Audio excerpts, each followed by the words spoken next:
you have to have a tremendous ability, tremendous faith, tremendous confidence, and understanding that when I align myself with divinity, with love, or I align myself with how things are, like gravity is a thing. If I align myself, I can use gravity to help me go where I need to go. Yeah. And so it's saying yes to life, but at the same time, understanding how am I going to relate to this situation in a way where I achieve my goal, but it's always going to be about me learning.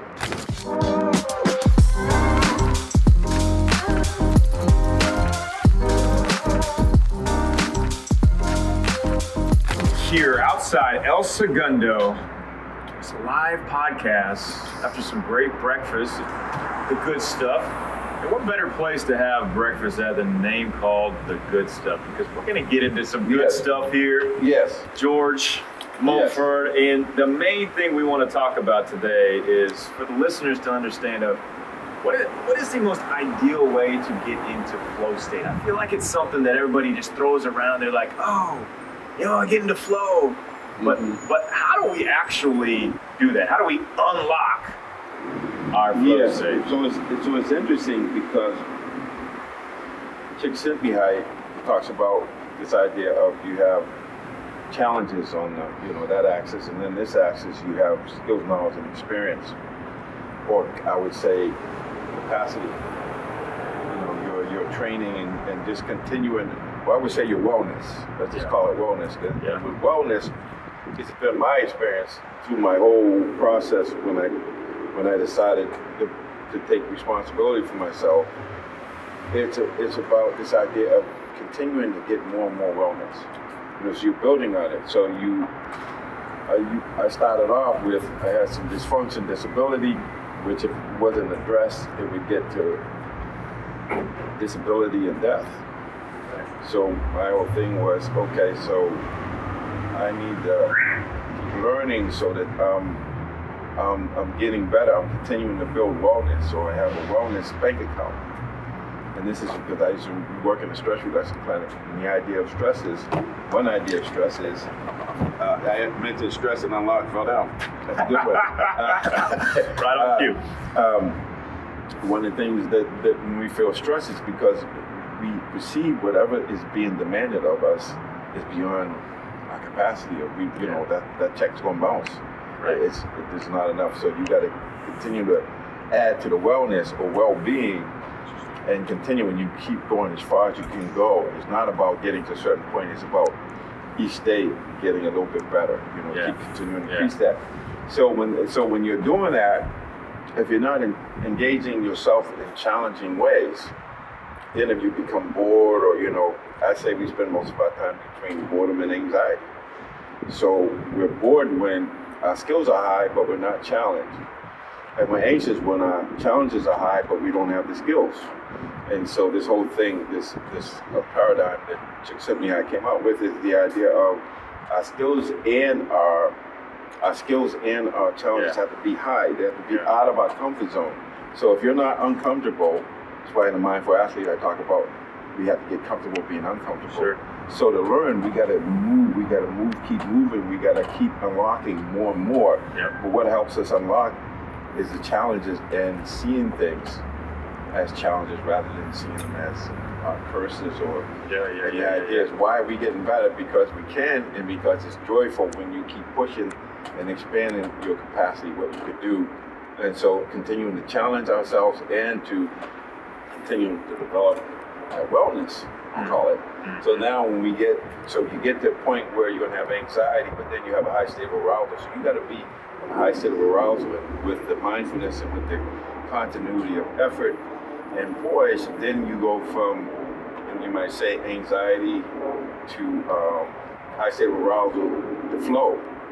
And so when you get in the flow, so once you get in the flow, what happens is and we know this from the brain science, that it'll fire, but then it gets a groove, then it stops firing. So you gotta add more complexity, so it's like a step function.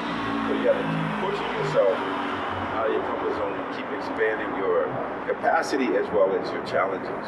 And when we do that, and a lot of the time it's when we're trying, like for me, especially with technology and other things that are changing all the time, that I'm always, it seems that I'm always having to just get out of my comfort zone and then figure out stuff. But mindfulness and this whole process I talk about helps you to get flow ready. But the flow comes from the idea that you're always challenging yourself and you don't settle. And I'm not saying you do it to the point where you're frenetic. You do it and you have to rest and you have to be at ease. But for your brain to keep firing, you got to make it more complex.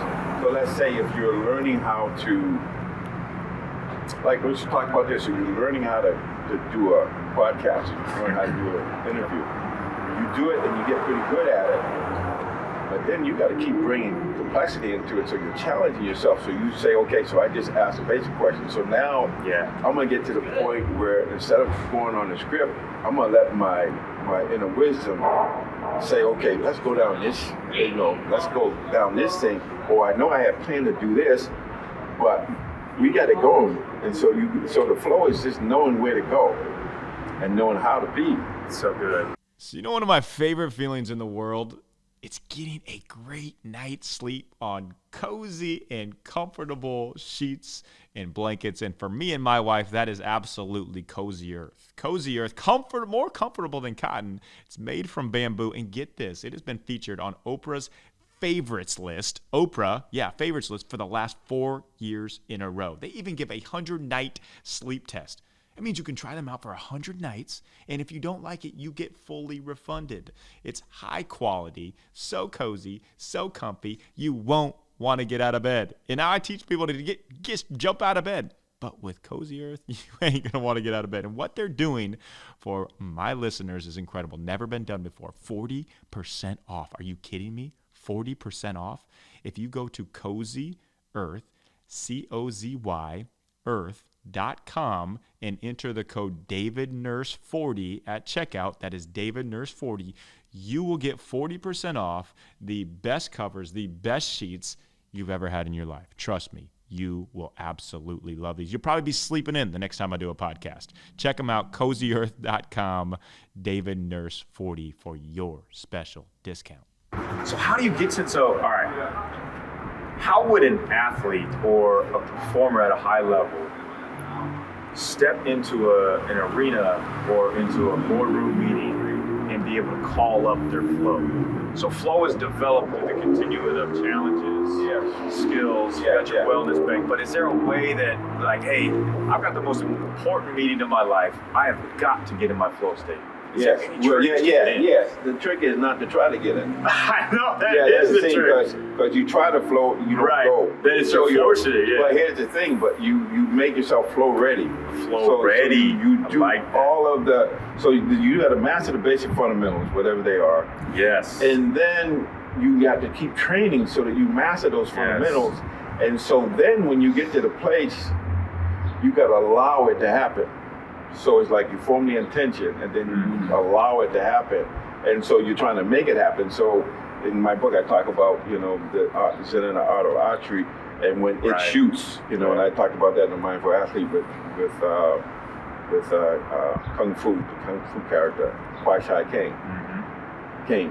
And it's this thing where you train yourself and then you got to let your training express itself from your ability to see clearly.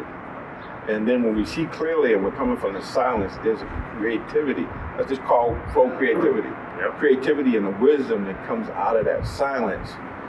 That's there. That's the masterpiece. That's when we start unlocking. When we embrace our greatness, we realize that everything, every question we ask, we already know it. It's inside. Everything that ever existed or will exist already exists.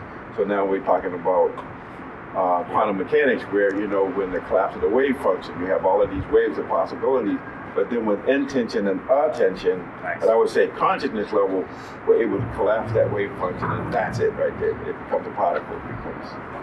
I love that. It's almost like Red Auerbach used to do, and he'd light up the cigar on the bench with the Boston Celtics, because he'd already done all the work. He'd already done all the preparation. That's right. He was just letting himself flow in the coaching. Yeah. So I really like the ideas of you're flow ready. Right. You have your flow creative juices going, and then is it just you give yourself permission to unlock the flow? You have to trust what you've done, the challenges that you've done to get to that level. Yes. So I live in flow a lot, and I'm not trying to live in flow, but I'm prepared. I'm studying, and I'm ready. But the main thing is my mind is relaxed and alert. Oh, it's good. Yep. And it's like. Well, I can sense it in you, George, and I know you've had an incredibly busy week leading up to this, and you just seem very calm and peace. Is it also like a comfortability within your own skin that allows you to flow? That Yes. So let's talk about flow. Flow is when, like, I see myself as I have a body, I have a mind, I have a heart, yep, and I have a soul, spirit. And when I talk about emotions, I'm also talking about social, relating to other people and whatnot. And those four aspects of being have to be in alignment. They have to be, and so my intention is, for the highest good, for the greatest good, for service, whatever it is. But I have to be able to see things as they are. Know the truth, and the truth shall make you free. Yep. So there's true north. So whatever, I might want to go left or right, but true north, that's where I have to go. And so knowing which way is true north, then okay, if true north is here and I'm this way, that means on where I should get to true north, I got to turn right. Yeah. You see what I'm saying? So, totally, yes. So, yes. And it's not like I have a preference. It's like, okay, I have an intention. Right. So I have to go with the flow. It's like that's where the current is taking me. Yeah. I have to go with it. It's like, and it's interesting because we did a social post a couple of times, but recently from Marcus Aurelius, and he said, "What's in the way becomes the way." Mm-hmm. That's flow. Yeah. So you say, you embrace whatever comes up, you say yes to it, you generate the hope, and then what's your intention? What are you trying to do? And that is going to determine the process you use to get there. So I like to say, so what's in the way becomes the way. So my addiction wasn't a detour, it was a vehicle. Right, that's good. So, and it's like, whether it's my anything like my chronic pain or whatever it is, or there's a roadblock in front of me. The way to go and to get the flow is to realize that is a stepping stone. Yes. So you have to have a tremendous ability, tremendous faith, tremendous confidence, and understanding that when I align myself with divinity, with love, or I align myself with how things are. Like gravity is a thing. If I allow myself, I can use gravity to help me go where I need to go. Yeah. And so it's saying yes to life, but at the same time, understanding how am I going to relate to this situation in a way where I achieve my goal, but it's always going to be about me learning. Yep. Learning for learning's sake.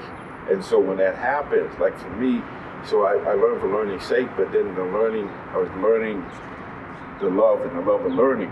They all became intertwined. And what happens when you do that, because you need energy, you need positivity, you need to be able to say yes to life. And so when I learn and I achieve things, like I learn how to get clean, and then you achieve that generates enthusiasm. And that enthusiasm gets you, they call it the strong self-efficacy belief.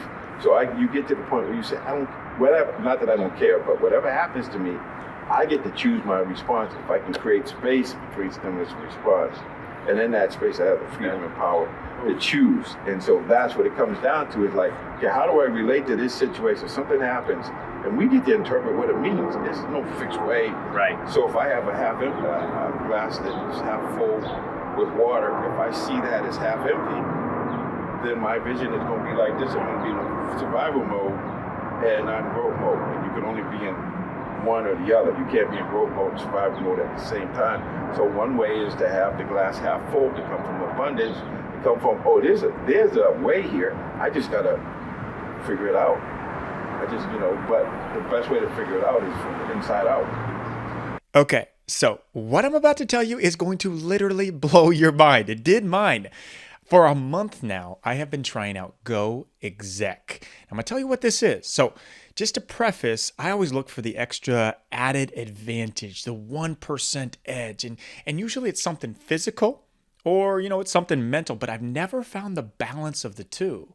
And it's crazy because as being a type A, very driven person, and I want to just have great impact, I don't get a whole lot of sleep. I work a lot of hours. There is stress, frequent travel. I mean, raise your hand if you can, you really relate to that.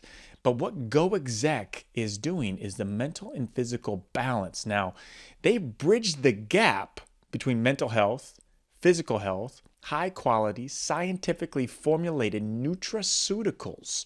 So let's have an ingredient spotlight here. BioPQQ. You know what that is? Yeah, I didn't either, but now I do. Energy, endurance, and longevity.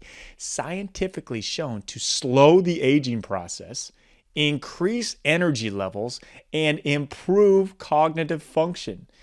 It has won award after award for the best ingredients that are used for the mental and physical performance of best science. PQQ is naturally occurring essential nutrient found in foods such as kiwi, green peppers, potatoes, tofu, and green tea. So what GoExec is doing, they're putting this into pill form, and you literally, physically, and mentally are more focused, less stress, longevity, you're on fire. It's been great for me. And for me, being a high performer, it's tough to see the change a lot, but I actually have been feeling it. And what GoExec is doing, because they are so cool, awesome people over there at goexec.com, GOEXEC.com, stands for Go Execute, 20% off. David Nurse 20 is going to be your code. David Nurse 20 at checkout. GoExec.com. Trust me, you're going to be on fire like I am. Go check it out right now. Yeah, you know what? I think it's one of the greatest unlocks that you just said there, where you give yourself permission to say, hey, anything that happens to me in this life is actually leading me to my greater purpose, leading me to my true north. And I like the word picture that you're you're talking about hey, you're staying on a steady stream. It's almost like a canoe. When you're in a canoe, you're just flowing down river, but sometimes you have to make a little adjustment. That's right. To make sure you stay right in that true north state. Yeah. And in any sport or anything really, it all starts with something that's simple. It's the enthusiasm. Right. And it gets really complex and detailed in the middle. But what you just did is you just freed it up to so simple. You're like, hey, it's just the way you look at it. It's just a choice. It's the flow of life. It's really what it is. Flow of life, right? So you talked about a canoe, and I use this example all of the time. Let's just say this is an island, and you're here, and you take the canoe, and it gets you to the island. So a lot of us, the things that get us here are not the things that are going to take us to the next place. Yeah. So we have to be able to take the canoe there, leave the canoe in the water, and then find something else or discover something else, because we can take that canoe and carry it across the land, but it slows us down and it keeps us limited. Yeah. And so we have to understand that impermanence is something that happens. The things that get us where we are, not the things that take us further. Now, I'm not talking about integrity. I'm not talking about basic fundamentals. This idea of what we like to talk about is self-awareness, and then self-regulation, and then self-control. We're not talking about getting rid of that, but the way we are self-aware, the way we self-regulate, how that reflects in our ability to have self-control, self-mastery, that's always changing. Yeah. And so we need this ability to see things clearly as they are, because we have this idea that we see something, then we do something. And my experience is that seeing and acting are co-arise at the same time.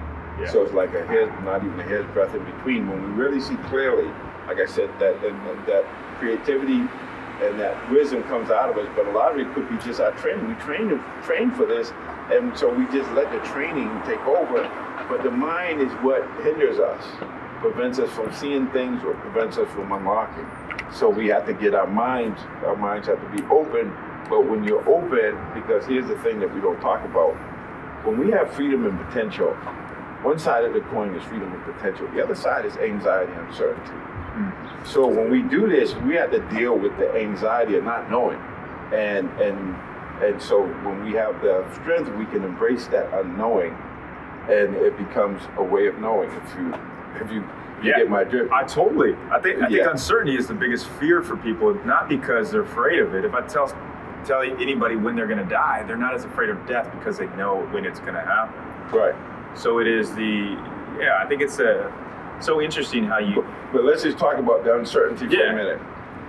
So if I'm half empty, uncertainty is going to be a motherfucker. You know? It's going to be hard. Right. It's going to be challenging. You're so afraid of it. But if I'm coming from a place of abundance and I'm coming from a place of there's opportunity here, then the same thing you look at it, all of a sudden it's like you're welcoming it. It's like this is a stepping stone. This is not going to prevent me. This is going to unlock me. And so I just wanted to kind of get that in because it's important to understand that impermanence. I mean, it's just the way things are impermanent. They're changing all the time. And so we have to, once we embrace that. So I like to look at it this way. Maybe I'll say it this way when I work with leaders and whatnot. You have a choice. You need to get hit with the wave of change, or you can ride it. So when you be in flow, when what's in the way becomes a wave, you ride the wave. Yeah. So you have to be proactive and say, okay, it's changing. I'm going to choose how I want to be in that change.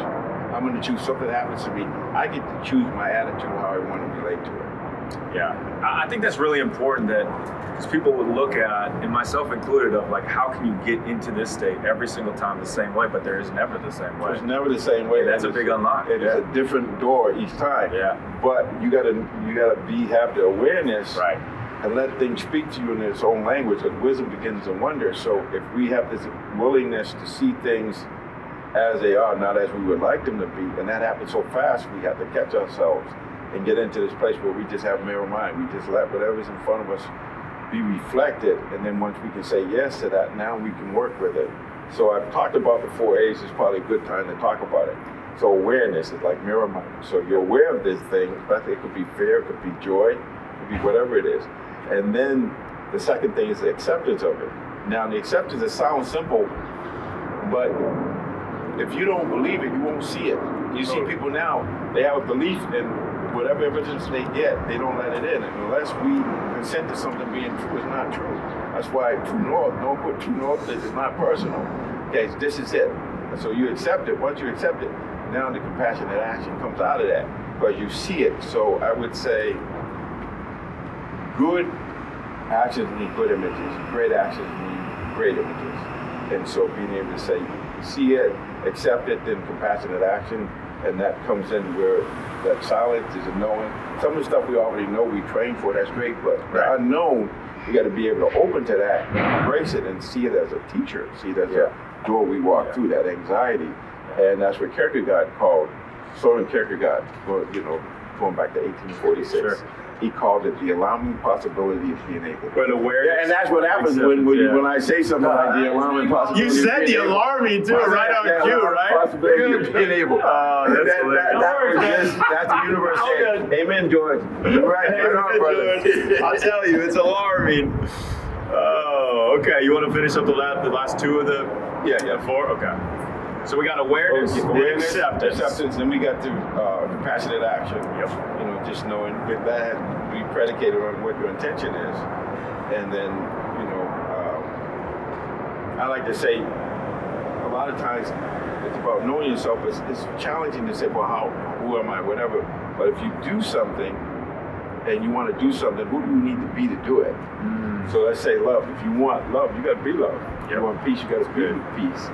And so it's compassionate action. And the compassionate action is really to have an intention and to be able to, achieve that intention with a level of satisfaction, joy, whatever. And so there's the awareness, the acceptance, the compassionate action, because compassion is really important for ourselves and others. Sure. And the fourth thing is assessment. So you got to reflect on it, because true understanding comes from reflecting on experience. So let's say I tried to be loving, but I wasn't. So then the assessment is, okay, I wasn't loving, then what do I need to do to change so that I'm able to do it? So, but I also want to acknowledge what worked, and then what didn't work, how to get what didn't work to work, and then the last part of that would be, is there anything else? Or, what else is popping up? Yeah. But mainly just focusing on getting what doesn't work to work, but start off with what works. Yeah. I think that's awareness, acceptance, compassionate action, and assessment. I mean, that right there is a pretty solid formula for you can just get into flow state. That's exactly right. Okay, all right. That's exactly right. Because you have to be able to see things in so you want to call it flow on the go. So it's like so flow on the go. Your life is going and you got to be flowing. Yes. This is the rap you were talking about, George. This is the hip hop. I'm not a hip hopper, but I listen to hip hop. Maybe it's influencing me because sometimes I come up with these things that rhyme, right? So, but that's it. It's like really understanding that from moment to moment. But what are we really talking about when we talk about flow? We're talking about spontaneity. And to be spontaneous means to be of one's free will. So your mind, body, heart, and soul have to be unified and in alignment to be able to be able to express yourself in that way. And it's a creative kind of thing. It's coming out of creativity. I'm making stuff up most of the time. Yeah. But it's not like I'm making it up like out of my head. I'm making it up out of the wisdom that comes out, and it's determining how I need to grow with this. How do I get back to true north? Yeah, and I think that's one of the most important points that you're hitting on overall for people to listen to is have your true north. If you're in alignment or you know where your true north is, you're going to go off, you're going to stray. Right. But if you continue to keep just recalibrating that compass. That's it. Yeah, so mistakes is a big part of it. Yeah. George, is there anything holding you back? I mean, everybody looks at you and you are the originator of mindset and mental skills. I mean, you've worked with the greatest athletes ever to play sports in general. Yeah. In a word, me. My concept of me. Yeah. I have a lot of teachers, a lot of them dead. I just read their books. Neville Goddard, in his book, he has a saying in one of his books. He says, "Leave the mirror alone and change your face." Oh.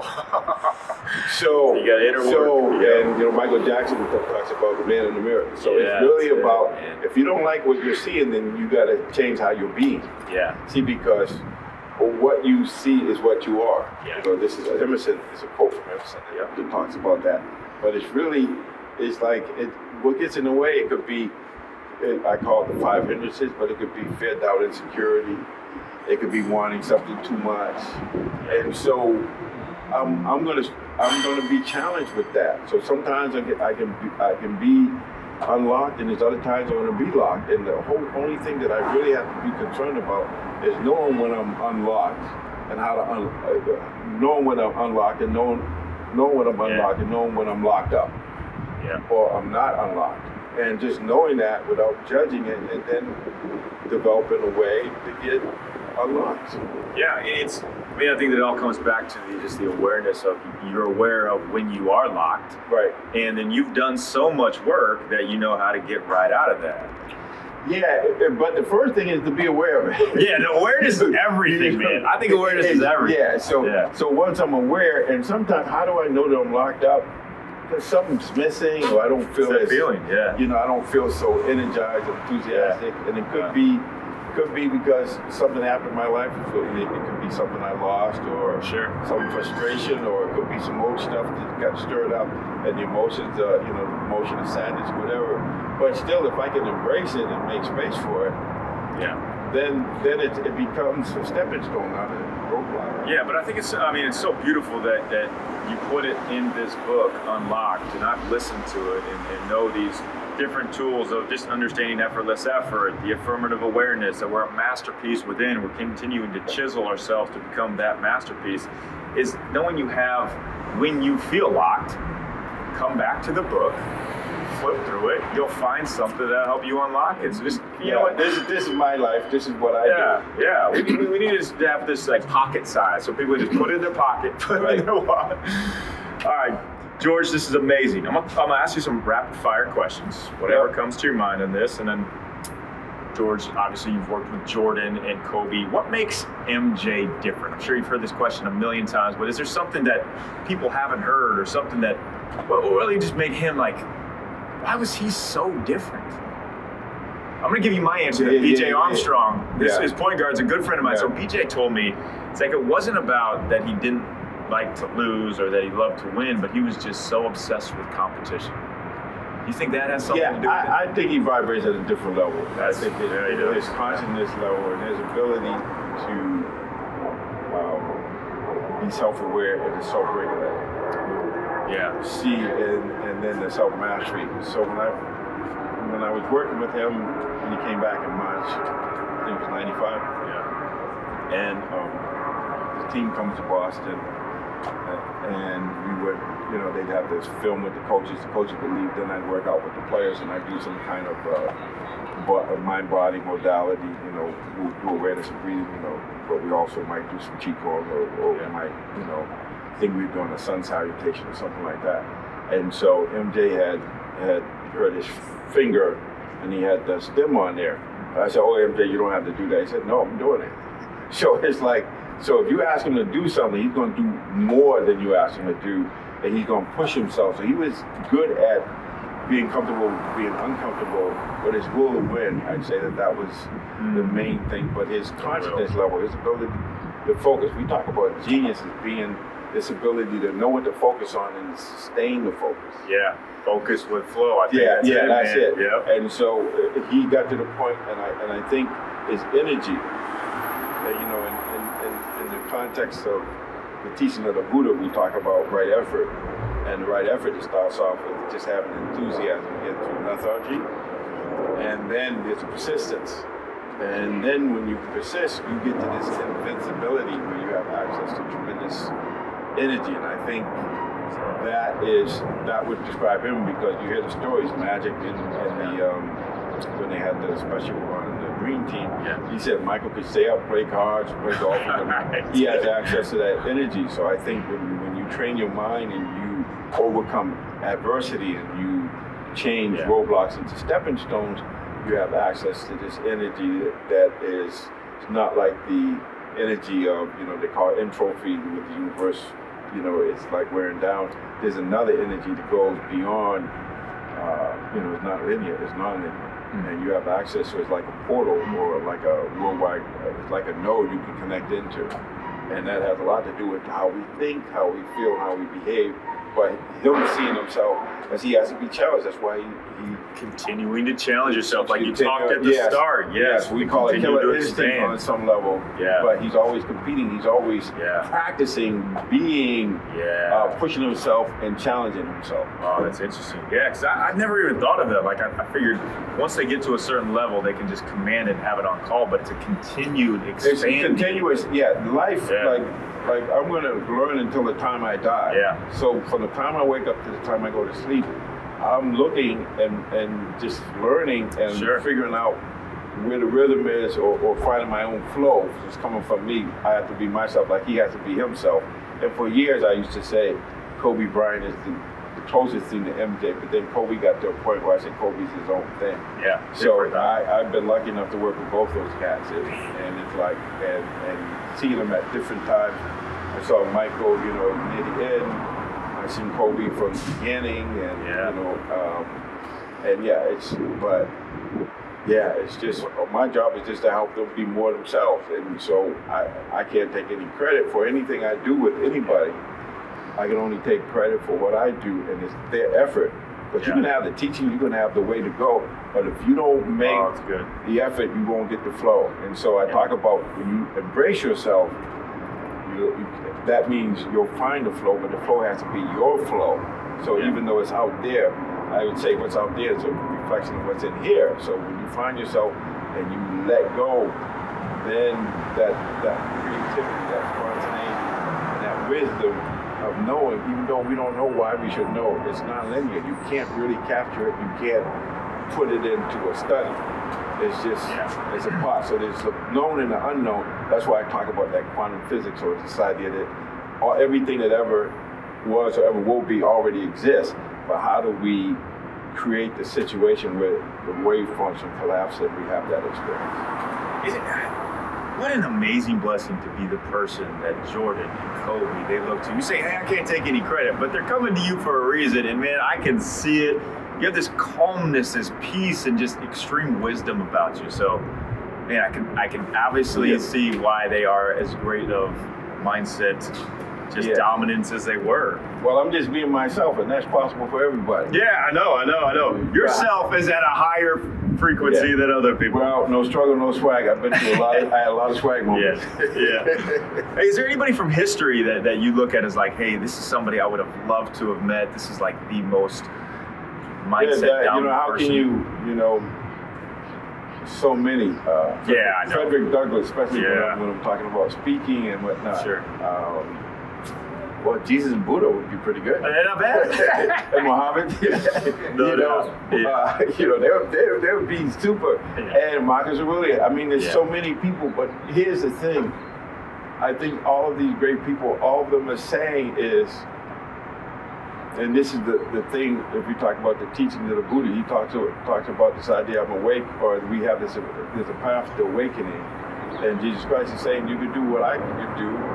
You just have to, be yourself. And I think teaching that helps me. When I think of Jesus Christ, the teachings of Jesus, it's really more about and love everything and continual forgiveness. You cannot get better than that. Love everything, continuous forgiveness. Yes, especially of ourselves. Yes. George, this has been just an honor, man. I just want everybody to know that of all the NBA athletes that I work with, no athletes have a book or an author or any person that they look to more than you. And that's the truth. The mindful athlete, now they'll get unlocked. You are the guy, the go-to. So thanks for coming on the podcast. Everybody go check out George's new book, Unlocked, anywhere books are found. Yeah, you can go to my website at georgemumford.com and you can go to YouTube. I have the At Home with George. There's a lot of free stuff out there, but it's more about the free stuff. Love it, man. The rap, the flow on the go. Thank you very much. All right, appreciate you.